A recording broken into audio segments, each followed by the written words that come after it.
இயேசு ராஜாவே நம் சொந்தமானாரே. இயேசு ராஜாவே நம் சொந்தமானாரே. ராஜாதி ராஜன் மகிமையோடே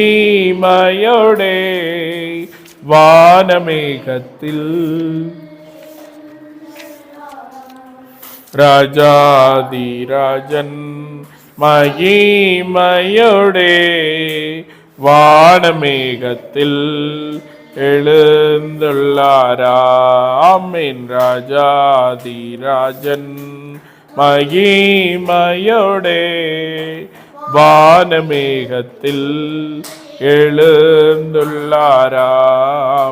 ராஜாதி ராஜன் மகிமையோடே வானமேகத்தில் எழுந்துள்ளாரே. அல்லேலூயா அல்லேலூயா. ரிபல ஷபல துரபரபா உரிமனதல கபல துரமன சந்தரபரபா. அல்லேலூயா. நன்றி ராஜா, நன்றி ஆண்டவரே. மை துதிக்கிறோம், மை துதிக்கிறோம், மை துதிக்கிற ராஜா. உமக்கு நன்றி செலுத்துகிற ராஜா. மை நன்றியோடு துதிக்கிற, நன்றியோடு துதிக்கிற ராஜா. இயேசுவே நீர் பெரியவரப்பா. ஹல்லேலூயா ஹல்லேலூயா ஹல்லேலூயா ஹல்லேலூயா. கர்த்தாவே உமக்கு நன்றி. மை நன்றியோடு துதிக்கிற, நன்றியோடு துதிக்கிற, நன்றியோடு துதிக்கிற ராஜா. இயேசுவே உமக்கு நன்றி அப்பா, நன்றி அப்பா, நன்றி அப்பா. பரிசுத்தரே உம்மை துதிக்கிறோம், துதிக்கிறோம், துதிக்கிற ராஜா. இயேசுவே நீர் பெரியவர் அப்பா. ஹல்லேலூயா ஹல்லேலூயா. கர்த்தாதி கர்த்தாவே, மகிமை நிறைந்தவரே, மாட்சிமை நிறைந்தவரே, மகா பரிசுத்தரே, உம்மை நாங்கள் துதிக்கிறோம், உம்மை ஸ்தோத்தரிக்கிற ராஜா. உமக்கு நன்றி செலுத்துகிறோம், உமக்கு நன்றி செலுத்துகிறோம், உமக்கு நன்றி செலுத்துகிறோம். ஹல்லேலூயா ஹல்லேலூயா ஹல்லேலூயா ஹல்லேலூயா ஹல்லேலூயா. இயேசுவே உம்மை நன்றியோடு துதிக்கிறோம் ஆண்டவரே. ஹல்லேலூயா. நல்லவரே நல்லவரே நல்லவரே நல்லவரே.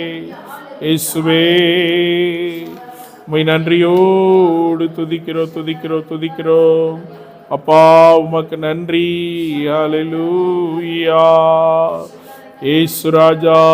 ஹல்லேலூயா. கர்த்தர் நல்லவர். சோத்ரம் சோத்ரம் சோத்ரம் சோத்ரம் சோத்ரம் சோத்ரம் சோத்ரம் சோத்ரம் சோத்ரம் சோத்ரம். அப்பா கர்த்தாவே, இந்த நல்ல வேலைக்காக நன்றி. தொடர்ந்து ஆண்டவரை மீதியான நேரத்தை நீர் பொறுப்பெடுக்கும்படியாக ஜெபிக்கிற ராஜா. தடைகளை கர்த்தர் மாற்றுங்க. தேவ கரம் வெளிப்படட்டும். இயேசுவின் நாமத்தில் ஜெபிக்கிறோம். ஜெபங்களும் ஜீவனுள்ள நல்ல பிதாவே, ஆமென். சோத்ரம். அல்லேலூயா. தொடர்ந்து நாம் ஒரு சில வார்த்தைகளை கேட்போம். ஆண்டவர் நம்மை ஆசீர்வதிக்கிறவராக இருக்கிறார். அல்லேலூயா.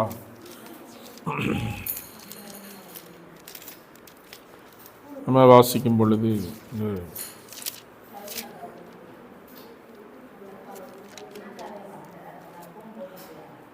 எபேசியரின் புஸ்தகம் 6வது அதிகாரம், அதனுடைய காரியங்களை நாம் வாசிக்கும் பொழுது 1வது வசனத்திலிருந்து நாம் வாசிக்கும் பொழுது, அதில் எபேசியர் 6 முக்கியமான வசனம். நீங்கள் 10வது வசனத்தை முதல்ல வாசிங்க. கடைசியாக என் சகோதரரே, கர்த்தரிலும் அவருடைய சத்துவத்தின் வல்லமையிலும் பலப்படுங்கள். நீங்கள் பிசாசின் தந்திரங்களோடு எதிர்த்து நிற்க திராணி உள்ளவர்களாகும்படி தேவனுடைய சர்வாயுத வர்க்கத்தை தரித்து கொள்ளுங்கள். ஏனெனில் மாம்சத்தோடும் இரத்தத்தோடும் அல்ல, துரைத்தனங்களோடும் அதிகாரங்களோடும் இப்பிரபஞ்சத்தின் அந்தகார லோகாதிபதிகளோடும் வானமண்டலத்தில் உள்ள பொல்லாத ஆவிகளின் சேனைகளோடும் நமக்கு போராட்டம் உண்டு. அல்லேலூயா. அப்போ இந்த இடத்துல பவுல் சொல்லுகிறதான காரியம், நம்முடைய வாழ்க்கையில் அவன் சொல்லுகிறான், கடைசியாக சகோதரரே, நீங்கள் எதில் பலப்பட வேண்டும் என்றால் கர்த்தருடைய சத்துவத்திலும் வல்லமையிலும் என்ன செய்யுங்கள், பலப்படுங்கள் என்று சொல்லுகிறார். அல்லேலூயா. கர்த்தருடைய சத்துவத்திலும் வல்லமையிலும் என்ன செய்யுங்க, பலப்படுங்கள் என்று அவர் சொல்லுகிறார். ஏன் பலப்பட வேண்டும் என்றால், நீங்கள் பிசாசின் தந்திரங்களோடு எதிர்த்து நிற்க திராணி உள்ளவர்களாகும்படிக்கு தேவனுடைய சர்வாயுத வர்க்கத்தை என்ன செய்யுங்க, தரித்து கொள்ளுங்கள். ஏன்னா பிசாசின் மூலம் வஞ்சிக்கப்பட்டதுதான் ஏவாளும் ஆதாமாக என்ன செய்தார்கள், இருந்தார். ஏவாளை பிசாசானவன் வஞ்சித்தான். அந்த வஞ்சனையினுடைய ஒரு காரியமாக அவன் என்ன செய்தான், தன்னுடைய மனைவியினுடைய பேச்சை கேட்டு அவனும் என்ன செய்தான், அவன் வஞ்சிக்கப்பட்டு இருவரும் தேவனை விட்டு விலகக்கூடிய நிலைமை அங்கே என்ன செய்யுது, உண்டானது. எனவே மறுபடியும் நாம் பிசாசினுடைய வஞ்சனைகளை அறிந்தவர்களாய் செயல்பட வேண்டும் என்பதற்காகத்தான் ஆண்டவர் இந்த வார்த்தைகளை என்ன செய்கிறார், சொல்லுகிறார். இங்கே 1 தீமோத்தேயு 2வது அதிகாரம் அதில் 13வது வசனம் அல்லது அங்கு 11வது வசனத்திலிருந்து வாசிக்கும் பொழுதே அங்கு சொல்லப்பட்டிருக்கு. 1 தீமோத்தேயு 2வது அதிகாரம் 11 ஸ்திரியானவள் எல்லாவற்றிலும் அடக்கமுள்ளவளாய் இருந்து அமைதலோடு கற்றுக்கொள்ள கடவுள். உபதேசம் பண்ணவும் புருஷன் மேல் அதிகாரம் செலுத்தவும் ஸ்திரியானவளுக்கு நான் அதிகாரம் கொடுக்கிறதில்லை. அவள் அமைதலோடு இருக்க வேண்டும். எண்ணத்தினால் எனின், முதலாவது ஆதாம் உருவாக்கப்பட்டான், பின்பு ஏவாள் உருவாக்கப்பட்டாள். மேலும் ஆதாம் வஞ்சிக்கப்படவில்லை, ஸ்திரியானவளே வஞ்சிக்கப்பட்டு மீறுதலுக்கு உட்பட்டாள். அப்படி இருந்தும் தெளிந்த புத்தியோடு விசுவாசத்திலும் அன்பிலும் பரிசுத்தத்திலும் நிலை கொண்டிருந்தாள், பிள்ளை பேற்றினால் ரட்சிக்கப்படுவாள் என்று. அப்ப இங்கு பவுல் நீங்கள் பிசாசுக்கு எதிர்த்து நிற்கும்படிக்கான காரியத்தை சொல்லும் பொழுது அவர் என்ன சொல்லுகிறார் என்றால், முதல்ல வஞ்சிக்கப்பட்டது யாரு, ஏவாளாக இருக்கிறாள் என்று அவர் என்ன செய்கிறார் சொல்லுகிறார். அப்ப வஞ்சிக்கப்பட்டதான ஏவாள் அது சர்ப்பத்தினுடைய வார்த்தையை கேட்டு அவள் என்ன செய்தாள், வஞ்சிக்கப்பட்டாள். அந்த கனியை பறித்து அவள் புசித்தாள். அதனாலே அங்கே என்ன செய்யப்பட்டது, அவள் வஞ்சிக்கப்பட்டு போனாள். அந்த வஞ்சிப்பின் நிமித்தம் தன்னுடைய கணவனும் என்ன செய்தான், வஞ்சிக்கப்பட்டு அந்த முழு பூமியும் சாபத்துக்குள்ளாக என்ன செஞ்சது, மாறினது. அதனாலதான் இங்கு சொல்லுகிறார், நீங்கள் பிசாசின் தந்திரங்களுக்கு எதிர்த்து நிற்க திராணி உள்ளவர்களாய் என்ன செய்யுங்க, இருங்க. அதே நேரத்தில் பேதுரு சொல்லுகிறார், யாரை விழுங்கலாம் என்று வகை தேடி சுற்றி திரிகிறவனாக என்ன செய்கிறானா, இருக்கிறான். அதனால நீங்க ஜாக்கிரதை உள்ளவர்களா என்ன செய்யுங்க, இருங்க என்று. அப்ப இந்த அதிகாரம் முழுவதிலும் அங்கு ஒரு சில காரியங்களை குறித்து அவர் சொல்லி வருகிறார். முதல்ல யாருக்கு அவர் சொல்லுகிறார் என்றால், பிள்ளைகளே உங்கள் பெற்றோருக்கு கர்த்தருக்குள் என்ன செய்யுங்கள், கீழ்ப்படியுங்கள், இது நியாயம். உனக்கு நன்மை உண்டாயிருப்பதற்கு பூமியிலே உன் வாழ்நாள் நீடித்திருப்பதற்கும் உன் தாயையும் உன் தகப்பனையும் உன் தாயும் கனம் பண்ணுவாயாக என்பதே வாக்குத்தத்தம் உள்ள முதலாம் கற்பனையா என்ன செய்கிறது இருக்கிறது. அப்ப முதலாவது இங்கு காரியத்தை அவர் சொல்லப்படுகிறது என்னவென்றால், பிள்ளைகளுக்கும் பெற்றோருக்கும் உள்ள உறவை குறித்து அங்கு என்ன செய்கிறார் சொல்லுகிறார். பிள்ளைகளுக்கும் பெற்றோருக்கும் இருக்கிற உறவு. பிள்ளைகள் பெற்றோருக்கு என்ன செய்யணும், கர்த்தருக்குள் கீழ்ப்படிய வேண்டும். கர்த்தருக்குள் என்ன செய்யணும், கீழ்ப்படியும். கர்த்தர் ஒரு வார்த்தை சொன்னா நம்ம எந்த வார்த்தையும் மறுபடி கேட்க மாட்டோம், அப்படித்தானே, அப்படி கீழ்ப்படிவோம். அதே போல பிள்ளைகள் பெற்றோருக்கு கர்த்தருக்குள் அவருடைய வசனத்தின்படி அவருடைய வார்த்தையின்படி அவர் சொல்லியிருக்கிற அந்த உபதேசத்தின்படி பிள்ளைகள் என்ன செய்யணுமா, பெற்றோருக்கு கீழ்ப்படிய வேண்டும். அந்த பெற்றோர் பெற்றோருக்கு பிள்ளைகள் கீழ்ப்படிந்தால்தான் அங்கு சொல்லப்படுகிறது, உனக்கு நன்மை உண்டாயிருக்கும், பூமியிலே உன் வாழ்நாள் எப்படி இருக்குமா, நீடித்திருக்கும். அல்லேலூயா. அப்ப பாருங்க, உங்களுக்கு நன்மை உண்டாக வேண்டும் என்றால், பூமியிலே நீங்கள் நீடித்திருக்க வேண்டும் என்றால், உங்கள் தாய் தகப்பனுக்கு நீங்க என்ன செய்யணுமா, கீழ்ப்படிய வேண்டும். அல்லேலூயா, கீழ்ப்படிய வேண்டும் என்பதை அங்கு என்ன செய்யப்பட்டிருக்கிறது, சொல்லப்பட்டிருக்கு. வாழ்நாள் நீடித்திருப்பதற்காக தாய் தகப்பனுக்கு என்ன செய்யுங்க, கீழ்ப்படிங்க. உன் தாயையும் உன் தகப்பனையும் கனம் பண்ணுவாயாக. தாயும் தகப்பனையும் என்ன செய்யணுமா, பிள்ளைகள் கனம் பண்ண வேண்டும். அப்ப அவர்களுக்கு கொடுக்க வேண்டிய கனத்தையும் அவர்களுக்கு கொடுக்க வேண்டிய மரியாதையும் அவர்களுக்கு கொடுக்க வேண்டிய ஸ்தானங்களையும் பிள்ளைகள் பெற்றோருக்கு என்ன செய்யணும், கண்டிப்பாக கொடுக்க வேண்டும். இது என்பது கனம் பண்ணுவாய் என்பதே வாக்குத்தத்தமுள்ள முதலாம் கற்பனையாயிருக்கிறது. நீங்க யாத்திராகமத்தில் அங்கு சொல்லப்பட்டிருக்கிறது. தேவனுடைய வார்த்தை என்ன சொல்லுகிறது என்றால் 20வது அதிகாரத்தில் அவர் சொல்லுகிறார், என்னையன்றி உனக்கு வேறு தேவர்கள் உண்டாயிருக்க வேண்டாம், யாதொரு விக்கிரகத்தை ஆயிலும் நீ உனக்கு உண்டாக்க வேண்டாம், நீ அவைகளை நமஸ்கரிக்கவும் சேவிக்கவும் வேண்டாம். அங்கு அதுக்கு அடுத்து சொல்லப்படுகிறது, கர்த்தருடைய நாமத்தை வீணிலே வழங்காதிருப்பாயாக, ஓய்வு நாளை பரிசுத்தமாய் ஆசரிக்க நினைப்பாயாக. அப்படி வரும்போது 6வது வசனம் அங்கு 6வது காரியம் சொல்லப்படுகிறது, உன் தகப்பனையும் உன் தாயையும் என்ன செய்ய கனம் பண்ணு. அப்ப மேல உள்ள நாளும் கர்த்தருக்குரியது. கர்த்தருக்குரியதை சொல்லி முடிச்சுட்டு முதல்ல யாருக்கு வருகிறார் என்றால் தாய் தகப்பனுக்கு என்ன செய்கிறார்?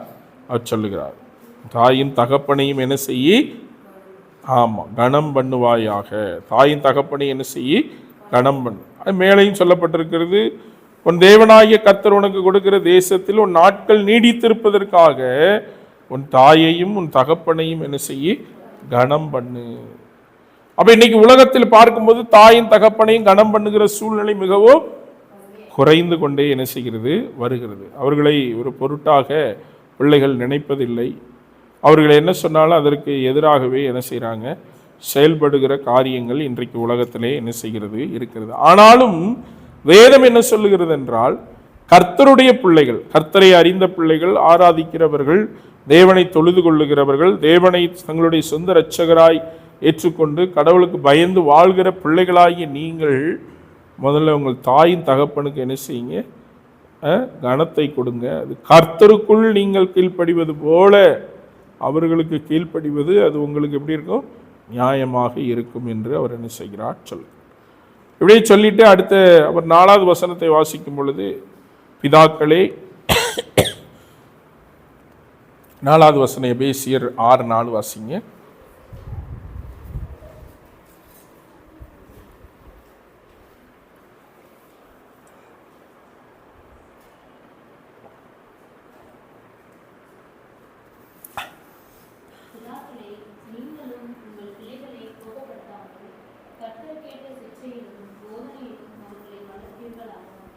அப்போ பிதாக்களே, நீங்கள் உங்கள் பிள்ளைகளை என்ன செய்யுங்க, கோபப்படுத்தாமல்.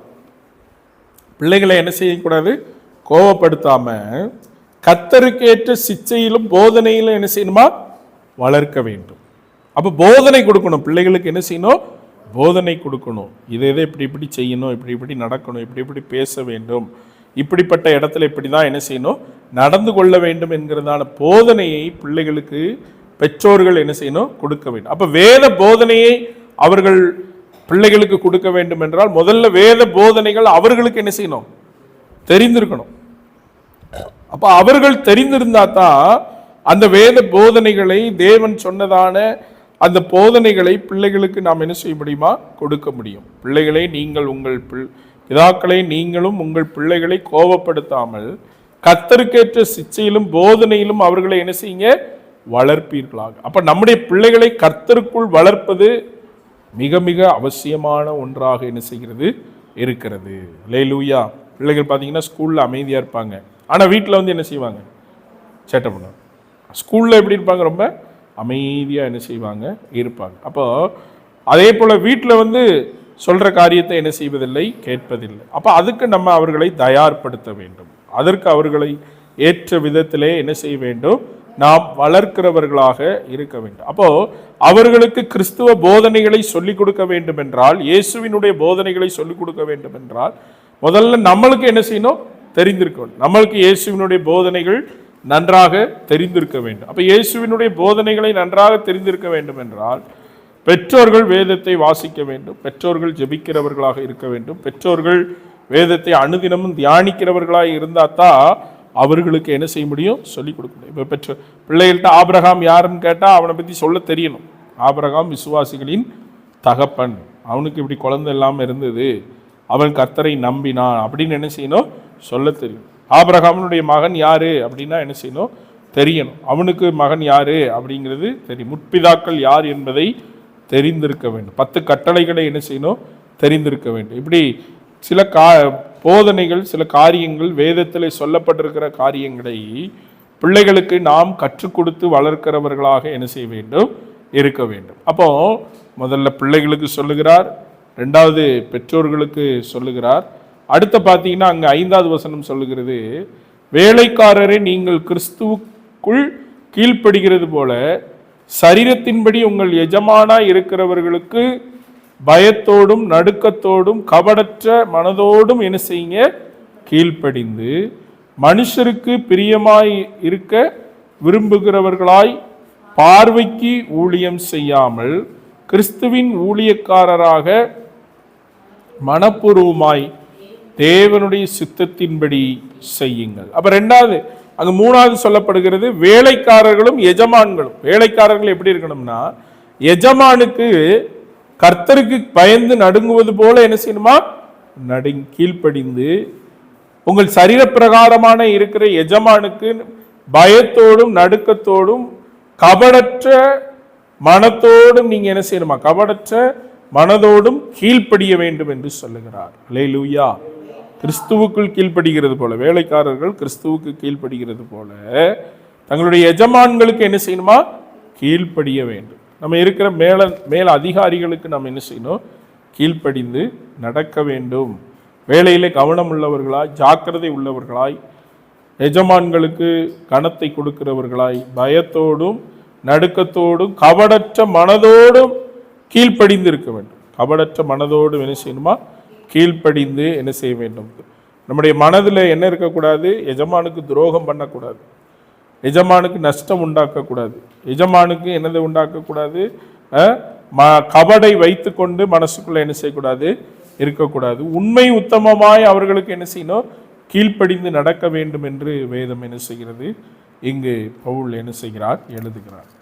அடுத்து அங்கு சொல்லப்படுகிறது ஊழியம் செய்கிறவர்களுக்கு அங்கு அவர் எழுதுகிறார், மனுஷருக்கு பிரியமாய் இருக்க விரும்புகிறவர்கள் பார்வைக்கு ஊழியம் செய்யாமல் கிறிஸ்துவின் ஊழியக்காரராக மனப்பூர்வமாய் தேவனுடைய சித்தத்தின்படி என்ன செய்யுங்க. அடிமையானாலும் சுயதீனமுள்ளவனானாலும் அவனவன் செய்கிற நன்மையின்படியே கர்த்தரிடத்திலிருந்து என்ன வருமா? பலன் அடைவான் என்று அறிந்து மனுஷருக்கென்று ஊழியம் செய்யாமல் கர்த்தருக்கென்று நல்மனதோடு என்ன செய்யுங்க? ஊழியம் செய்யுங்க. அப்ப ஊழியம் செய்கிறவர்கள் யாருக்காக ஊழியம் செய்ய வேண்டும் என்றால், மனிதனுக்காக செய்யக்கூடாது. மனிதர்கள் பாராட்டும்படியாக, மனிதர்கள் என்னை புகழ்வார்கள் என்று ஊழியம் செய்யாதபடிக்கு கர்த்தருக்கு பயந்து அவருடைய வசனத்துக்கு நடுங்கி அவருடைய பார்வைக்கு நன்மையானதை நாம் என்ன செய்யணும்? செய்ய வேண்டும். அப்ப ஊழியம் என்பது அது மனிதருக்கு செய்யக்கூடியதல்ல, அது கர்த்தருக்கு செய்யக்கூடியதாக இருக்கிறது. அல்லேலூயா. அப்ப அந்த ஊழியத்தை நாம் எப்படி செய்ய வேண்டும் என்றால், கர்த்தருக்கு பயந்து என்ன செய்யணுமா? ஊழியம் செய்ய வேண்டும். அடிமையானாலும் மனப்பூர்வமாக என்ன செய்யணும்? ஊழியத்தை செய்ய வேண்டும். தேவனுடைய சித்தத்தின்படி என்ன செய்யுங்க. உங்களுடைய சுய விருப்பத்தின்படியோ சுய சித்தத்தின்படியோ ஊழியம் செய்யாதபடிக்கு கர்த்தருக்கென்று என்ன செய்யணுமா? ஊழியம் செய்ய வேண்டும். கர்த்தருடைய சித்தத்தின்படி கர்த்தர் என்ன சொல்லி இருக்கிறாரோ அப்படி அந்த ஊழியத்தை செய்தால், அடிமையானாலும் சுயாதீனானாலும் அவனவன் செய்கிற நன்மையின்படி கர்த்தரிடத்திலிருந்து என்ன வருவானா?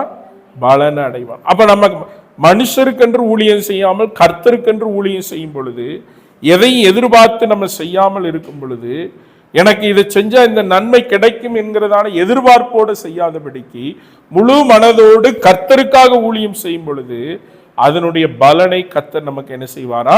தருகிற தேவனாக இருக்கிறார். அல்லேலூயா. அப்ப மனுஷருக்கென்று ஊழியம் செய்யாமல் கர்த்தருக்கென்று நல்மனதோடு என்ன செய்யுங்க?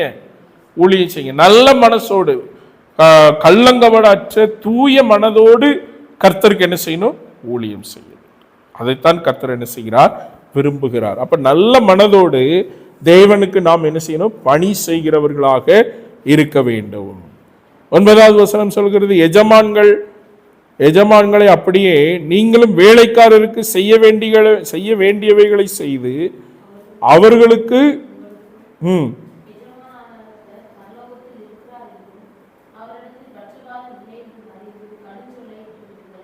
அப்ப பாருங்க, இங்கு அடுத்த அது மேல சொல்லப்பட்ட வண்ணமாய் 5வது வசனத்துல சொல்லப்பட்ட வண்ணமாய் மறுபடியும் வேலைக்காரர்களுக்கு சொல்லுகிறார். வேலைக்காரருக்கு 5வது வசனத்துல சொன்னாரு. அப்ப வேலைக்காரர்களை நடத்தக்கூடிய எஜமான் எப்படி இருக்க வேண்டும் என்று வேதம் என்ன செய்கிறது, சொல்லுகிறது. அப்ப எஜமான் எப்படி இருக்க வேண்டும்? எஜமான்களே, அப்படியே நீங்களும் வேலைக்காரருக்கு செய்ய வேண்டியவைகளை என்ன செய்யணுமா, செய்து. அப்ப வேலைக்காரர்களுக்கு இதை செய்யணும்னு ஒரு காரியம் இருக்கு, அதை என்ன செய்யணும், செய்ய வேண்டும். அவர்களுக்கும் உங்களுக்கும் எஜமானாய் இருக்கிறவர் பரலோகத்தில் இருக்கிறார் என்று அவரிடத்தில் பட்சபாதம் இல்லை என்று அறிந்து கடுஞ்சொற்களை என்ன செய்யுங்க, விட்டு விடுங்கள். அப்ப வேலைக்காரர்களை ஒரு அடிமைகளை போல நடத்தக்கூடாது. கடுமையான சொற்களை அவர்களிடத்தில் என்ன செய்யக்கூடாது, பேசக்கூடாது. அவர்களுக்கு ஒரு விடுமுறை முக்கியமான காரியம் வேணும். ஒரு முக்கியமான காரியத்துக்கு போனோம்னா பணத்தை கொடுத்து கொஞ்சம் போயிட்டு வாங்க, இல்லை ஒரு லீவை கொடுத்து என்ன செய்யுங்க, போயிட்டு வாங்க. எப்பொழுதும் வேலைக்கு லீவே போடக்கூடாது அப்படிங்கிற நிலைமையில அவர்களை நாம் என்ன செய்யக்கூடாது, வைக்கக்கூடாது. அப்போ அவர்களுக்கு நம்மை போல குடும்பம் இருக்கிறது, நம்மை போல நல்ல காரியங்கள் கெட்ட காரியங்களுக்கு போக வேண்டியது இருக்கிறது. நாம் எப்படி சுதந்திரமாய் செயல்படுகிறோமோ அவர்களும் அவருடைய வீடுகளிலே எப்படி இருக்கணும், சுதந்திரமாக என்ன செய்ய வேண்டும், இருக்க வேண்டும். வேலை செய்கிற இடத்திலும் சுதந்திரமாக என்ன செய்ய வேண்டும். ஒரு சில கட்டுப்பாடுகள் இருக்கணும். அதுக்குன்னு ரொம்ப போட்டு அந்த பார்வோன் இஸ்ரவேல் ஜனங்களை அடிமைத்தனத்தில் பிழிந்து எடுத்தது போல அப்படிப்பட்ட எஜமான்களாக என்ன செய்யக்கூடாது, இருக்கக்கூடாது. நான் செங்கல் வைக்கோலும் தரமாட்டேன், சாப்பாடும் தரமாட்டேன், நீ இவ செங்கல் கண்டிப்பா அறுத்தே ஆகணும் அப்படின்னு சொல்லி அவர்களை கொடுமைப்படுத்துகிற எஜமான்களாய் இருக்கக்கூடாது. அவர்களுடைய சூழ்நிலை, குடும்ப சூழ்நிலை, அவருடைய சரீர சூழ்நிலை, அவர்களால் என்ன வேலை செய்ய முடியும் அப்படிங்கிறதெல்லாம் கண்காணிச்சு அவர்களுக்கு தகுந்தது போல வேலைகளை நாம் கொடுத்து அந்த வேலைகளை அவர்களிடத்தில் ஊக்கப்படுத்தி வாங்குகிறவர்களாக என்ன செய்ய வேண்டும், இருக்க வேண்டும். அதில் அவர் சொல்லுகிறார், நம்ம 2 பேர்த்துக்கும் எஜமான். இந்த எஜமான் என்ன நினைப்பான, நான் தான் எஜமான், என்ன மிஞ்சி ஆள் என்னது கிடையாது அப்படின்னு நினைக்க கூடாது. உங்க 2 பேர்த்துக்கு எஜமான் யாரா இருக்கிறார், பரலோகத்தில் இருக்கிற தேவனா இருக்கிறார். அவர் உனக்கு உதவி செய்ய போய் தான் நீ எஜமானா என்ன செய்கிறார், இருக்கிறார். அவர் உனக்கு உதவி செய்ய போய் தான் வேலைக்காரர்களை உனக்கு என்ன செய்கிறார், அனுப்பி தருகிறார். அதனால 2 பேருமே எப்படி இருக்கணும்னா ஃப்ளெக்சிபிளாக என்ன செய்ய வேண்டும், இருக்க வேண்டும். அனுசரித்து வேலைகளை செய்கிறவர்களாய், சமாதானத்தோடு செய்கிறவர்களாய், சந்தோஷத்தோடு செய்கிறவர்களாய். அதே போல வேலைக்காரனுடைய கூலி வேதம் சொல்லுகிறது, சாயந்தரம் மட்டும் ஒன்னிடத்தில் என்ன செய்யக்கூடாது, இருக்கக்கூடாது. வேலையை முடிச்சா வேலைக்கான கூலியே என்ன செஞ்சிடணும், எஜமான் கொடுத்து அவனை என்ன செஞ்சிடணும், அனுப்பிவிட வேண்டும் என்று வேதம் சொல்லுகிறது. வேலைக்காரனுடைய கூலி உங்க கையில இருந்தா அது சாபத்தை என்ன செய்யும், கொண்டு வரும். ஏன்னா அவன் நினைச்சுக்கிட்டே இருப்பான், இன்னைக்கு இந்த வேலையை செஞ்சு இதை வச்சு என்ன செய்யலாம், இந்த கடன் அடைக்கலாம், இல்லை நம்முடைய பிள்ளைகளுக்கு ஒரு இது வாங்கி கொடுக்கலாம், இல்லை மனைவிக்கு இது வாங்கி கொடுக்கலாம், இந்த வீட்டுக்கு தேவையானது வாங்கலாம் அப்படின்னு ஒரு திட்டம் அவன் என்ன செஞ்சிருப்பான், தீட்டியிருப்பான். ஆனால் அந்த நேரத்தில் வேலை செஞ்சுட்டு இல்லைப்பா ஒரு வாரம் கழிச்சு வாங்கிக்கோ அப்படின்னா அவன் மனசு என்ன செய்யும், சஞ்சலப்படும். இல்லை நான் இதை நினச்சி தானே இந்த வேலையை செஞ்சேன், ஆனால் இவர் இப்படி செஞ்சிட்டாரே அப்படின்னு சொல்லி அவன் மனது என்ன வேதனைப்படும். எனவே அப்போ வேலைக்காரர்களை என்ன செய்யக்கூடாது, அவருடைய சம்பளத்தையும் அவருடைய காரியத்தையும் ரொம்ப அற்பமாக எஜமான்கள் என்ன செய்யக்கூடாது, எண்ணக்கூடாது. கடுஞ்சொற்களினால் அவர்களை என்ன செய்யக்கூடாது, திட்டக்கூடாது. கடுஞ்சொற்களை என்ன செய்யுங்க, விட்டு விடுங்கள் என்று பவுல் மூலம் தேவன் என்ன செய்கிறார், பேசுகிற தேவனாக இருக்கிறார். அல்லேலூயா. இப்படி சொல்லி வரும் பொழுதுதான் அவர் சொல்லுகிறார், கடைசியா என் சகோதரரே, கர்த்தரிலும் அவருடைய சத்துவத்தின் வல்லமையில என்ன செய்யுங்க, பலப்படுங்கள். நீங்கள் பிசாசின் தந்திரங்களோடு எதிர்த்து நிற்க திராணி உள்ளவர்களாகும்படிக்கு, பிசாசின் தந்திரங்களை எதிர்த்து நிற்க திராணி உள்ளவர்களாகும்படிக்கு தேவனுடைய சர்வாயுத வர்க்கத்தை என்ன செய்யுங்க, தரித்து கொள்ளும். ஆண்டவருடைய சர்வாயுத வர்க்கத்தை தரித்து கொண்டாதான் பிசாசின் இடத்திலிருந்து உங்களை என்ன செய்ய முடியும், பாதுகாக்க முடியும். ஏன்னா அவனும் ஆயுதத்தோடு இருக்கிறான், அவனும் பட்டயத்தோடு இருக்கிறான், அவனுக்கு என்னது சில அதிகாரங்கள் வல்லமைகள் கொடுக்கப்பட்டிருக்கிறது. அது நம்மை தாக்காதபடிக்கு இருக்கும்படியாக வேதம் சொல்லுகிறது. நீங்கள் மாம்சத்தோடையே போராடி கொண்டிருந்தா மிகவும் கஷ்டம். மாம்சத்தோடு அல்ல, இரத்தத்தோடும் அல்ல, துரைத்தனங்களோடும் அதிகாரங்களோடும் போரிடுகிறவர்களாய் நான் உங்களை மாற்றுவேன் என்று என்ன செய்கிறார், சொல்லுகிறார். அல்லேலூயா. அப்போ அங்கு சொல்லப்படுகிறது, அங்கு நீங்கள் பிசாசின் தந்திரங்களோடு எதிர்த்திருக்க திராணி உள்ளவர்களாகும்படிக்கு சர்வாயுத வர்க்கத்தை தரித்து கொண்டு, ஏனெனில் மாம்சத்தோடு இரத்தத்தோடும் நமக்கு துரைத்தனங்களோடும் அதிகாரங்களோடும் பிரபஞ்சத்தின் அந்தகார லோகாதிபதிகளில் வானமண்டலங்களில் இருக்க பொல்லாத சேனைகளோடும் போராட்டம் நமக்கு என்னது உண்டு. அப்ப போராட்டம் இல்லைன்னு கிடையாது, நம்முடைய வாழ்க்கையில போராட்டம் என்னது இருக்கு. அந்த போராட்டம் இந்த மாம்ச ஜடத்தோடு அல்ல, ஆவிக்குரிய போராட்டமாக என்ன செய்கிறது. அப்ப ஆவிக்குரிய போராட்டத்தை புரிந்து கொண்டு அதற்கு தக்க நம்மை ஆயத்தப்படுத்தி நாம் செய்கிறவர்களாக என்ன செய்ய வேண்டும், இருக்க வேண்டும். ஆகையால் தீங்கு நாளில் அவைகளை நீங்கள் எதிர்த்து நிற்க சகலமும் செய்து முடிக்கத்தக்கவர்களாய் நிற்கவும் திராணி உள்ளவர்களாகும்படி தேவனுடைய சர்வாயுத வர்க்கத்தை என்ன செய்யுங்க, எடுத்துக்கொள்ளுங்கள் என்று சொல்லப்படுது. அப்போ தேவன் நமக்கு அந்த போருக்கு, நமக்கு இந்த யுத்தத்திற்கு நமக்கு சில வஸ்திரங்களை அல்லது நமக்கு சில உடைகளை கர்த்தர் நமக்கு என்ன செய்திருக்கிறார், கொடுத்திருக்கிறவராக இருக்கிறார். அங்கு சொல்லப்படுகிறது 14 சத்தியம் என்னும் கச்சை உங்கள் அறையிலே கட்டினவர்களாய். சத்தியம் என்னும் கச்சை. அப்போ எல்லாத்துக்கும் இடுப்புல கட்டக்கூடிய ஒவ்வொன்றுக்கும் கயிறு இருக்கிறது, அப்படிதானே? ட்ரெஸ்ஸுக்கு நாடா என்ன செய்கிறது இருக்கிறது. ஆண்களுக்கு பெல்ட் என்ன செய்து கொடுக்கப்பட்டிருக்கிறது. ஒரு காவல்துறை அதிகாரி என்றால் அவருக்கு ஒரு பெல்ட் என்ன செய்து கொடுக்கப்பட்டிருக்கிறது. அப்போ இந்த சத்தியம் என்னும் கச்சையை நீங்க என்ன செய்யணும், கட்டிக்கொள்ள வேண்டும். அப்ப இது பவுல் எதை குறித்து சொல்லுகிறார் என்றால், இந்த ரோம போர் சேவகர்கள் போருக்கு போகும்போது இல்லை அந்த இராணுவ உடையை அவர்கள் அணிந்து கொள்வதையும் தேவனுடைய சர்வாயுத வர்க்கத்தையும் அவர் ஒப்பிட்டு என்ன செய்கிறார், பேசுகிறவராக இருக்கிறார். அப்போ ஒரு யுத்த வீரன், ஒரு இராணுவ வீரன் எப்படி இருக்கணும்னா, அவன் என்ன செஞ்சிருக்கணும், முழுக்கால் சட்டை போட்டு அதுல என்ன செஞ்சிருக்கணும், பெல்ட் கட்டியிருக்கணும். பெல்ட் என்ன செஞ்சிருக்கணும், கட்டியிருக்க வேண்டும். அடுத்து அங்கு சொல்லப்பட்டிருக்கிறது மார்க்கவசம், நீதி என்னும் மார்க்கவசம். அப்போ நெஞ்சில் அடிபட்டா உயிர் என்ன செய்யும், போயிடும். அப்ப அந்த நெஞ்சில் அடிபடாதபடிக்கு மார்க்கவசத்தை என்ன செய்யணும், தரித்திருக்க வேண்டும். மார்க்கவசம் என்ன செய்யணும், தரித்திருக்க வேண்டும். சமாதானத்தின் சுவிசேஷத்திற்குரிய ஆயத்தம் என்னும் பாதரட்சைகளை என்ன செய்யணும், தொடுத்திருக்க வேண்டும். அப்ப போருக்கு போறவங்க வெறுங்காலோட போகக்கூடாது, பூட்ஸ் என்ன செஞ்சிருக்கணும், போட்டிருக்கணும். பூட்ஸ் என்ன செஞ்சிருக்கணும், போட்டிருக்க வேண்டும். அடுத்து அங்கு சொல்லப்படுகிறது, பொல்லாங்கன் எய்யும் அக்கினி அஸ்திரங்களை எல்லாம் அவிழ்த்து போடத்தக்கதாய் எல்லாவற்றுக்கும் மேல விசுவாசம் என்னும் கேடகத்தை பிடித்து கொண்டவர்களாய். அப்ப பாருங்க, நீங்க காட்சிகளிலே பார்க்கும்போது, படக்காட்சிகளிலே பார்க்கும் பொழுது, நாடகம் இதெல்லாம் பார்க்கும்போது அதில் என்ன பட்டிருக்கு, கேடகம் என்ன செய்யப்பட்டிருக்கு. ஒரு போர் சேகவன் கையில் ஒரு ரவுண்டா ஒரு இது என்ன செஞ்சிருப்பாங்க, வச்சிருப்பாங்க. அந்த கேடகம் அவர்களை அது என்ன செய்கிறது, பாதுகாக்கிறதாக இருக்கிறது. அல்லேலூயா. அப்ப அந்த கேடகம் உள்ளவர்களாக என்ன செய்ய வேண்டுமா, இருக்க வேண்டும். விசுவாசம் என்னும் கேடகம் உள்ளவர்களாய் ரட்சணியம் என்னும் தலைச்சீராவையும், ரட்சிப்பு என்கிறதான ஹெல்மெட்டை என்ன செஞ்சிருக்கணும், அணிந்திருக்கணும். வேத வசனமாகிய தேவனுடைய பட்டயத்தை என்ன செய்யணுமா, எடுத்துக்கொள்ள வேண்டும். அல்லேலூயா. அப்ப அந்த போர் சேவகன் இன்றைக்கு என்ன செய்யறாங்க, கத்தி வச்சிருக்கலாம், பெரிய வாள் வச்சிருக்கலாம், இல்ல துப்பாக்கி வச்சிருக்கலாம், அப்படிதானே? அப்ப அந்த பட்டயம் உடையவர்களாக என்ன செய்ய வேண்டும், இருக்க வேண்டும். வேதவசனமாகிய பட்டயத்திலும் எடுத்துக்கொள்ளுங்கள். எந்த சமயத்திலும் சகலவித வேண்டுதலோடும் விண்ணப்பத்தோடும் ஆவியினால் ஜெபம் பண்ணி அதன் பொருட்டு மிகுந்த மன உறுதியோடு சகல பரிசுத்தவான்களுக்காகவும் பண்ணும் வேண்டுதலோடும் விழித்து கொண்டிருங்கள். அல்லேலூயா.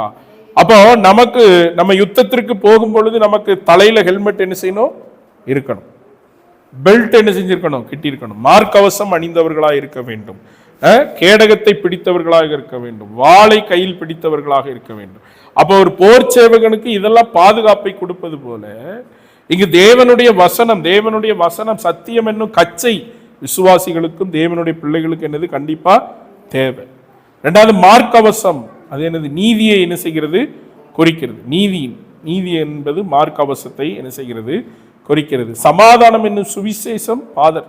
அப்ப சுவிசேஷம் அறிவிக்கனுடைய பாதம் எவ்வளவு அழகாக இருக்கிறது. ஏன்னா போருக்கு நடந்து போய் தான் என்ன செய்யணும், சண்டை போடணும், இல்லை பிரயாணப்பட்டு போய் சண்டை போடணும். அப்ப நம்ம நடந்து போனாதான் நம்முடைய பாதங்களுக்கு ஆண்டவர் பாதம் எவ்வளவு அழகா இருக்கிறது என்று என்ன செய்கிறார், நடந்து போய் சுவிசேஷத்தை அறிவிக்கிறவர்களாக என்ன செய்ய வேண்டும், இருக்க வேண்டும். அங்கு பொல்லாங்கன் எய்யும் அக்னி அஸ்திரங்களை அவிழ்த்து போடத்தக்க எல்லாவற்றுக்கும் மேலாக விசுவாசம் வேண்டும். அப்ப இது எல்லாம் இருக்கு, ஆனா எனக்கு என்ன இல்லை, விசுவாசம் இல்லை. நான் சண்டை போட மாட்டேன், என்னை எதிரி கொன்றுவான், இல்லை நான் அவன் கத்துனா கூட நான் பயந்துருவேன் அப்படின்னா அங்க எனக்கு என்னது இல்லை, விசுவாசம் இல்லை. அப்ப விசுவாசம் என்னும் கேடகத்தை பிடித்தவர்களாய், விசுவாசம் இது எல்லாம் இருந்து, ட்ரெஸ் எல்லாம் போட்டாச்சு, எல்லாம் செஞ்சாச்சு. ஆனா தாவீதுக்கு ஒரு விசுவாசம் இருந்தது. கல் எடுத்துட்டு போனா ஆண்டவர் என்ன செய்வார், அவனை அடிக்க உதவி செய்தார். ஆனா எல்லா ஆயுதங்களும் தரித்திருந்த, எல்லா போர் படையினுடைய ட்ரெஸ் எல்லாம் தரித்திருந்த சவுலுக்கு அந்த விசுவாசம் என்னது இல்லை. ஆனா எந்த ட்ரெஸ்ஸும் எந்த ராணுவ உடை இல்லாம நான் தேவனுடைய பலத்தினால் ஒரு கல்லை எடுத்துட்டு போனா தேவன் எனக்கு வெற்றி தருவார் என்கிறதான விசுவாசம் யாருக்கு இருந்தது, தாவீதுக்கு இருந்தது. அப்ப இன்னைக்கு நாம் விசுவாசம் என்னும் கேடகத்தை பிடித்தவர்களாய் நாம் என்ன செய்ய வேண்டும், இருக்க வேண்டும். ரட்சணியம் என்னும் தலைச்சீராவையும் வேத வசனமாகிய தேவ வசனமாகிய ஆவியின் பட்டயம் நம்ம கையில் இருக்கிறது. என்னது, ஆவியின் பட்டயம். இந்த பட்டயத்தை எடுக்கும் பொழுதுதான் சாத்தானை நம்ம என்ன செய்ய முடியும், வெட்ட முடியும். வானமண்டலத்தில் நம்மளால போரிட முடியும், வானமண்டலத்தில் நம்மளால போரிட முடியும். ஆவிக்குரிய மண்டலத்திலையும் நீங்கள் நானும் போரிட்டு என்ன செய்ய முடியும், ஜெயிக்க முடியும். இயேசு பார்த்த கடந்த நாட்கள்ல கூட இயேசு அப்பத்தை கல்ல அப்பமாக்கும் சொல்லுங்க அப்படின்னு செய்து சாப்பிடுங்கன்னு சொல்லும் பொழுது அவர் அதை செய்யல, பிசாசை வார்த்தையினாலே என்ன செய்தார், மேற்கொண்டார். அப்ப இது எல்லா ஆயுதமும் அவருக்கும் என்ன செஞ்சது, தரிக்கப்பட்டிருந்தது. அப்ப இன்னைக்கு நம்ம எல்லா ஆயுதத்தையும் தரித்தால்தான் பிசாசை எதிர்த்து நிற்கிற அந்த திராணியை நமக்கு என்ன செய்கிறார், தேவன் கொடுக்கிறார். அல்லேலூயா. அப்ப இதெல்லாம் நம்ம தரித்து நாம் யுத்தம் செய்யும் பொழுது, யுத்தம் செய்துவிட்டு அங்க சொல்லப்படுகிறது, எந்த சமயத்திலும் சகலவிட வேண்டுதலோடும் விண்ணப்பத்தோடும் ஆவியில் ஜெபம் பண்ணி அதன் பொருட்டு மிகுந்த மன உறுதியோடு சகல பரிசுத்தவான்களுக்காகவும் பண்ணும் வேண்டுதலோடும் விழித்து கொண்டிருங்கள். அப்ப இதெல்லாம் தரித்து நாம் ஜெபம் பண்ணும் பொழுது நம்ம ஜெபத்துல பிசாசை நாம் என்ன செய்கிறோம், மேற்கொள்ளுகிறவர்களாக இருக்கிறோம். அல்லேலூயா. இதெல்லாம் தரித்து கொண்டு ஆண்டவருடைய அந்த சர்வாயுத வர்க்கங்களை நாம் தரித்து கொண்டு போய் யுத்தத்தை செய்யும் பொழுது, ஜெபம் என்கிறதான யுத்தத்திலே நாம் இருக்கும் பொழுது அங்கு என்ன நடக்கிறது என்றால் நமக்கு தேவன் வெற்றியை தருகிற தேவனாக இருக்கிறார். அல்லேலூயா. மிகுந்த மன உறுதியோடு சகல பரிசுத்தவான்களுக்காகவும் பண்ணும் வேண்டுதலோடும் விழித்து கொண்டிருங்கள். அப்ப விழித்து உற்சாகமா என்ன செய்யணும், ஜெபம் பண்ணுகிறவர்களாக என்ன செய்ய வேண்டும், இருக்க வேண்டும் என்று வேதம் என்ன செய்கிறது சொல்லுகிறது. 16வது வசனம், சுவிசேஷத்திற்காக சங்கிலியால் கட்டப்பட்டிருக்கிற ஸ்தானாதிபதியாகிய நான் அதை பற்றி பேசாதபடி தைரியமாய் பேசத்தக்கதாக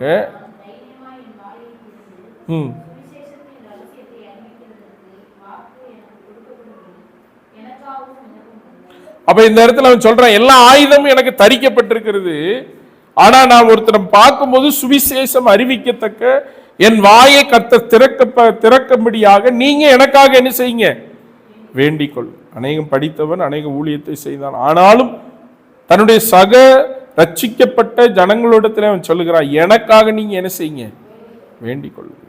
இன்றைக்கு நம்மளோட ஜெபத்துல குறைஞ்சவங்களையோ இல்லை இவங்க எங்க நம்மளுக்காக ஜெபிக்க போறாங்க அப்படின்னு சொல்லி சிலர் தங்களுடைய காரியத்தையே என்ன செய்ய மாட்டாங்க. நம்ம சபையில் அப்படி இல்லை, மற்ற இடத்துல வெளியே சொல்ல மாட்டாங்க. ஆனா பவுல் பெரிய ஒரு பிரசங்கியார், அநேக ஆத்துமாக்களுக்காக கண்ணீரோடு இரவும் பகலும் பிரயாணப்பட்டு போகிறவர். அவர் சொல்லுகிறார், எனக்காக என்ன செய்யுங்க, ஜெபம் பண்ணுங்க. எனக்காக நீங்க என்ன செய்யுங்க, ஜெபம் பண்ணுங்க. அப்ப எனக்காக ஜெபம் பண்ணுங்கன்னு நம்ம என்ன செய்யணும் சொல்லணும். அல்லேலூயா. அப்ப நம்ம ஒவ்வொருவருக்காக ஒருவர் ஜெபிக்கிற நபர்களாக என்ன செய்ய வேண்டும், இருக்க வேண்டும். அல்லேலூயா. அடுத்து சொல்லப்படுகிறது, சுவிசேஷத்திற்காக சங்கிலியினால் கட்டப்பட்டிருக்கிற ஸ்தானாதிபதியாகிய நான் தைரியமாய். அப்போ இப்ப எங்க இருக்கிறார்னா அவர் சுவிசேஷத்தின் நிமித்தம் சிறைப்பட்டிருக்கிறார். சுவிசேஷத்தின் நிமித்தம் அவர் கட்டப்பட்டிருக்கிறார். சுவிசேஷத்தின் நிமித்தம் சிறை தண்டனை என்ன செய்கிறார்? கைதியாக இருக்கிறார். அப்ப நான் கட்டப்பட்டிருக்கிறேன், என்னுடைய கட்டுகள் அவிழும்படியாக, இல்ல இந்த கட்டுகளோடு நான் சுவிசேஷ வேலை செய்வதற்கு பலன் உண்டாகும்படிக்கு, சோர்ந்து போகாதபடிக்கு எனக்காக நீங்க என்ன செய்யுங்க? ஜெபம் பண்ணுங்கள். அல்லேலூயா. அப்ப ஜெபம் ஒரு மனிதனுடைய வாழ்க்கையில, அது எவ்வளவு பெரிய மனிதனாக இருந்தாலும் ஜெபம் தேவை என்ன செய்கிறது? இருக்கிறது. அவங்க பெரிய ஆவிக்குரிய நபர்களாக இருக்கலாம், ஆனாலும் அவர்களுக்கு ஒரு ஜெப சப்போர்ட் என்னது தேவை. ஜெப சப்போர்ட் இருந்தாதான் நமக்கு வாழ்க்கையில் என்ன செய்ய முடியும்?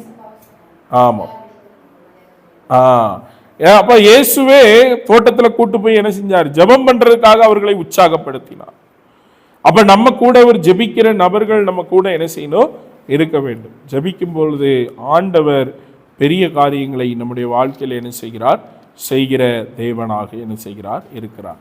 அன்றியும் எனக்கு அடுத்த காரியங்களும் என் சுக செய்திகளும் உங்களுக்கு தெரியும்படிக்கு அவைகளெல்லாம் நமக்கு பிரியமான சகோதரனும் கர்த்தருக்குள்.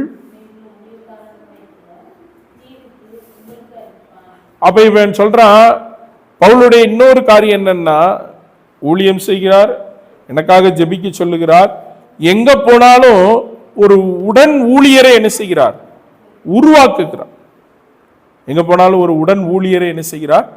உருவாக்குகிறார். சில நிறுவனங்கள், சில ஸ்தாபனங்கள் அல்லது சில அமைப்புகள் பார்த்தீங்கன்னா, அவங்க ஒருத்தங்க உருவாக்குவாங்க, உருவாக்கி அவங்களே கடைசி வரைக்கும் என்ன செய்வாங்க?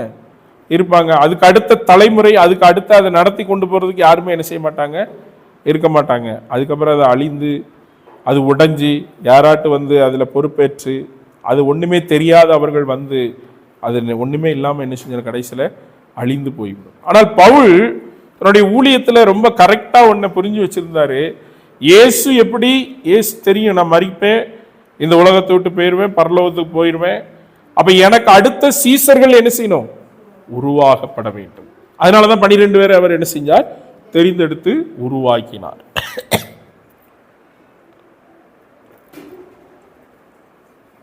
அப்போ அந்த 12 பேரை உருவாக்கினது போல பவுல் எங்க போனாலும் ஆட்களை என்ன செய்தார்?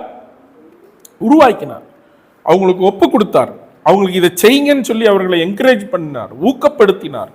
அவர்களுக்கு நீங்க தெரியலனாலும் பரவாயில்ல, நான் உங்களுக்கு கற்றுத் தருகிறேன், உங்க பின்னாடி இருக்கிறேன், நீங்க தைரியமா செய்யுங்க அப்படிங்கிறதை அந்த உண்மையுள்ள நபர்களை அவர் என்ன செய்தார்?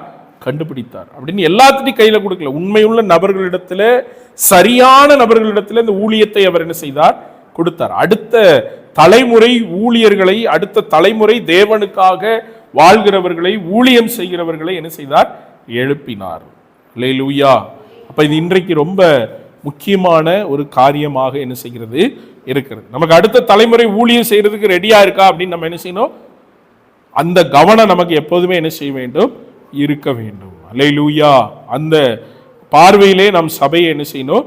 கொண்டு போக வேண்டும். அப்ப கர்த்தருக்கு உண்மையுள்ள ஊழியக்காரனுமாய் இருக்கிற தீகுக்கு உங்களுக்கு என்ன செய்வான்? அறிவிப்பான். அப்ப அவன்கிட்ட அறிவிக்கிறதுக்கு அந்த பொறுப்பை அவர் என்ன செய்தார்? கொடுத்தார்.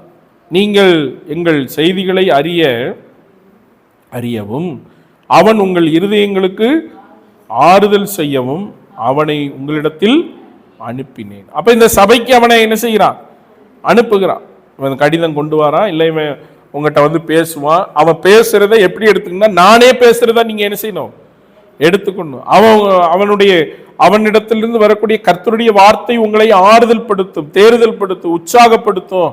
நீங்க எதை குறித்து என்ன செய்யப்பட வேண்டாம்?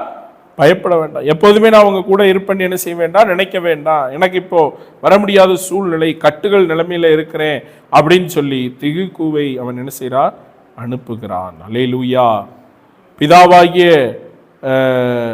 பிதாவாகிய தேவனாலும் கர்த்தராகிய இயேசு கிறிஸ்துவினாலும் சகோதரருக்கு சமாதானமும் விசுவாசத்தோடு கூடிய அன்பும் உண்டாவதாக. அப்போ ஒரு வாழ்த்துதலை சொல்லுகிறான்.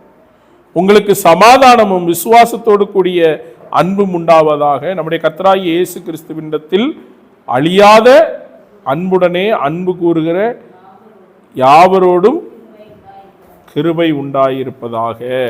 ஆமேன் என்று சொல்லுகிறார். அல்லேலூயா. அப்போ பவுல் என்ன செய்கிறார் என்றால் அந்த பிள்ளைகளுக்கு சொல்லிக் கொடுக்கிறார். பிள்ளைகளை இப்படி என்ன செய்யுங்க, வளருங்க. ரெண்டாவது, பிள்ளைகளுக்கு இப்படி இப்படி வளர்ந்தா அவங்களுக்கு இந்த ஆசீர்வாதம் என்ன செய்யும், உண்டாகும்.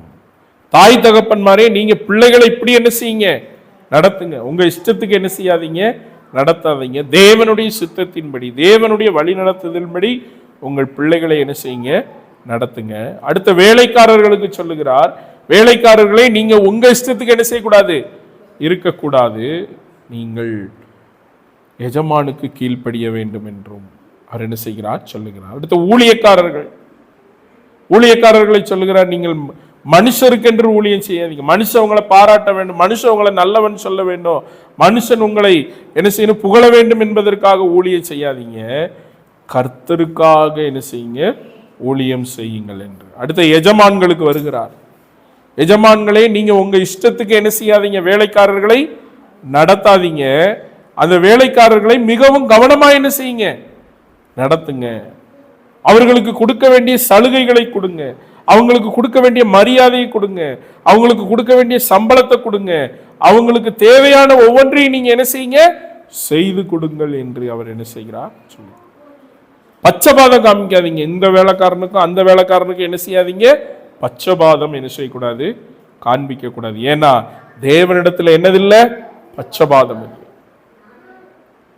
காலையில வந்தவனுக்கும் சம்பளம் ஒண்ணு, 11 மணிக்கு வந்தவனுக்கும் ஒரே சம்பளம். அப்ப ஆண்டவரிடத்துல பச்சபாதம் என்னது இல்லை, ஒரே சம்பளத்தை அவர் என்ன செய்கிறார், கொடுக்கிறார். அதே போல நீங்கள் என்ன செய்யுங்க, இருங்கள் என்று அவர் என்ன செய்கிறார், சொல்லுகிறார். சொல்லிட்டு தான் அவர் சொல்லுகிறார், நீங்க ஆவிக்குரிய யுத்தத்திற்கு தெரிந்தெடுக்கப்பட்டிருக்கிறீங்க. இந்த சர்வாயுத வர்க்கத்தை எல்லாம் தரித்து கொண்டு நீங்க ஜெபம் பண்ணுங்க, யுத்தம் பண்ணுங்க. வானமண்டலத்தினுடைய கிரியைகள் எல்லாம் என்ன செய்யப்படும், அழிக்கப்படும் என்று அவர் என்ன செய்கிறார், சொல்லுகிறார். அதாவது தைரியமா என்ன செய்யுங்க, பேசுங்க என்று சொல்லுகிறார். என் நிமித்தம் ஒருத்தவங்களுக்கு உடன் ஊழியனா நான் உங்களுக்கு என்ன செய்கிறேன், என்னுடைய கடிதத்தை நான் எழுதி அனுப்புகிறேன், என்னுடைய நிலைமை அவன்கிட்ட சொல்லி அனுப்புகிறேன். அவன் உங்களுக்கு ஆறுதல் சொல்லி ஜெபிப்பா, அவன் உங்களுக்கு ஆறுதல் சொல்லுவான், கர்த்தருடைய வார்த்தையை தருவான். அது நானே உங்களுக்கு சொன்னது போல இருக்கும். அப்படி நீங்க என்ன செய்யுங்க, ஏற்றுக்கொள்ளுங்கள் என்று அவர் என்ன செய்கிறார், சொல்லுகிறார். சொல்லி கடைசியில் ஒரு வாழ்த்தையும் சொல்லி என்ன செய்கிறார், முடிக்கிறார். பிரியமானவர்களே, அப்ப இன்றைக்கு நாம் கர்த்தருடைய வார்த்தைகள், அப்ப இந்த சபையில எல்லாரும் இருந்தாங்க, பிள்ளைகள் இருந்தாங்க, தாய் தகப்பன்மார் இருந்தாங்க, வேலைக்காரர்கள் இருந்தாங்க, எஜமான்கள் இருந்தாங்க, ஊழியர்கள் இருந்தாங்க. எல்லாருக்கும் இவர் சொல்லுகிற ஆலோசனை தான் இதுல என்ன செய்யப்பட்டிருக்கு, சொல்ல. இவங்க எல்லாத்துக்கும் ஆலோசனை சொல்லிட்டு இவங்க எல்லாத்துக்கும் சொல்றாரு, நீங்கள் தேவனுடைய சர்வாயுத வர்க்கத்தை என்ன செய்யுங்க, தரித்து கொள்ளுங்கள். அப்பதான் யுத்தத்தில் என்ன செய்ய முடியும், ஜெயிக்க முடியும். இல்லைன்னா யுத்தத்தில் என்ன செய்ய முடியாது, ஜெயிக்க முடியாது. அப்ப பிசாசின் தந்திரங்களை நாம் அறிந்தவர்களாக இருக்க வேண்டும் என்றால் தேவனுடைய சர்வாயுத வர்க்கத்தை நாம் என்ன செய்யணும், தரித்தவர்களாக இருக்க வேண்டும். அப்ப இன்னைக்கு ஊழியம் செய்கிறார்கள், வளர்ந்திருக்கிறது என்பதை பார்க்கிறத விட சாட்சி இருக்கிறதா என்பதை நாம் என்ன செய்யணும், பார்க்கணும். அவங்க கர்த்தருடைய வசனத்தின்படிதான் நடக்கிறாங்களா, கர்த்தருடைய வசனத்தின்படிதான் ஊழியம் செய்யறாங்களா? வளர்ச்சி ஒரு பெரிய காரியம் அல்ல, அங்கு சாட்சியும் உண்மையும் தேவ சித்தமும் என்ன செய்கிறது, இருக்கிறதா என்பதை நாம் என்ன செய்யணும், பார்க்க வேண்டும். அல்லேலூயா. ஏன்னா இன்னைக்கு ஜனங்கள் சத்தியத்தை பார்ப்பதில்லை. வளர்ச்சி இருக்கிறதா, அதுல வராரா இதுல வராரா, அப்படித்தான் என்ன செய்யறாங்க. ஒரு ஊர்ல, அந்த ஊரை பத்தி ஒருத்தர் சொன்னாரு, ஐயா நீங்க யூடியூப்ல பேசுறீங்களா? ஆமா. யூடியூப்ல பிரபலமா இருக்கீங்களா? அப்பதான் உங்களை பிரசங்கம் பண்ண கூப்பிடுவோம், இல்லைன்னா என்ன செய்ய மாட்டோம், கூப்பிட மாட்டோம். அப்படி சூழ்நிலைகள் இன்றைக்கு என்ன செய்கிறது, இருக்கிறது. அப்போ யூடியூப்ல வர்றது பெருசு இல்லை, நான் அந்த பகுதியிலே கர்த்தருக்கு சாட்சியாக வாழ்கிறேனா, கர்த்தருடைய வசனத்தின்படி வாழ்கிறேனா, அதுதான் மிகவும் என்னது முக்கியமான ஒன்றாக என்ன செய்கிறது, இருக்கிறது. எனவே கர்த்தருடைய வல்லமையில் பலப்படுங்கள், சத்துவத்தில் வல்லமையிலும் பலப்பட்டு பிசாசை எதிர்த்து நீக்க திராணி உள்ளவர்களாய் நீங்கள் நான் என்ன செய்யணுமா, மாற வேண்டும். பிசாசை எதிர்த்து நிக்கலன்னா அவன் நம்மளை என்ன செய்வான், காலி பண்ணி போய்கிட்டே இருப்பான். அல்லேலூயா. அப்ப பிசாசினுடைய தந்திரங்களை எதிர்த்து நிற்க திராணி உள்ளவர்களாய் நாம் என்ன செய்ய வேண்டும்? மாற வேண்டும். ஆண்டவரை விட்டு போக வேண்டும், ஆண்டவரை விட்டு மறுதலிக்க வேண்டும் என்று சொல்லி நிறைய காரியங்கள் இந்த உலகத்தில் செய்யப்பட்டு கொண்டிருந்தாலும் நாம் தேவனை விட்டு விலகாமல் அவருக்காக வாழும் பொழுது கர்த்தர் நம்மை ஆசீர்வதிக்கிற தேவனாக என்ன செய்கிறார்? இருக்கிறார். அவர் நம்மை ஆசீர்வதிப்பார், நம்மை வழிநடத்துகிற தேவனாகவும் என்ன செய்கிறார்? இருக்கிறார். கண்களை மூடி நாம் செபிப்போம். ஹல்லேலூயா, ஹல்லேலூயா, ஹல்லேலூயா, ஹல்லேலூயா. கேட்ட வார்த்தையின்படி ஆண்டவரே எங்களை நாங்கள் ஒப்பு கொடுக்கிற ராஜா ஏசப்பா, அந்த வார்த்தையின்படி நாங்கள் வாழ, இந்த வார்த்தையின்படி நடக்க, கவனமாய் நடக்க உதவி செய்யும்படியாக ஜெபிக்கிறோம். உதவி செய்யும்படியாக ஆண்டவரே நீர் உதவி செய்யும்படியாக ஜெபிக்கிற ராஜா, உம்முடைய கரத்திலே நாங்கள் ஒப்பு கொடுக்கிற ராஜா இயேசுவே, நீர் பெரியவர், நீர் வல்லவர், நீர் உயிரோடு இருக்கிறவர். அப்பா உமக்கு நன்றி, நன்றி. நாங்கள் கேட்ட வார்த்தையின்படி பிள்ளைகளாக இருப்போமானால் கர்த்தருக்கு கீழ்ப்படிய, பெற்றோராய் இருக்குமானால் ஆண்டவரே கர்த்தருடைய வார்த்தையை கேட்க, ஆண்டவரே எஜமான்களாக இருப்போமானால் அதற்கு தக்கன நடக்க, வேலைக்காரர்களாக இருப்போமானால் அதற்கு தக்கன நடக்க, ஊழியர்களாக இருப்போமானால் இந்த வார்த்தையின்படி நடக்கத்தக்க ஆண்டவரே எங்கள் எல்லாத்துக்கும் கிருபை செய்யும்படியாக ஜெபிக்கிற ராஜா. ஆண்டவரே உம்முடைய வசனத்தின்படி வாழ எங்களுக்கு கிருபை செய்யும்படியாக ஜெபிக்கிற ராஜா. உங்கள் ஒருவரால் தான் முடியும். இயேசு கிறிஸ்துவின் நல்ல நாமத்தில் ஜெபிக்கிறோம். ஜெபங்களும் ஜீவனுள்ள நல்ல பிதாவே, ஆமேன். சோதரர் அல்லேலூயா. தொடர்ந்து நாம் ஜெபிப்போம். ஆண்டவர் நமக்கு ஆத்துமாக்களை தரும்படி, ஆண்டவர் 100 ஆத்துமாக்களை நமக்கு தரும்படியாக, புதிய ஆத்துமாக்களை தரும்படியாக நாம் ஜெபிப்போம். அந்த காரியத்திற்காக எல்லாரும் ஸ்தோத்திரம் பண்ணுவோம். சோத்திரம், சோத்திரம், சோத்திரம், சோத்திரம், சோத்திரம். இந்த காரியத்திற்காக வசந்த அம்மா ஜெபம்.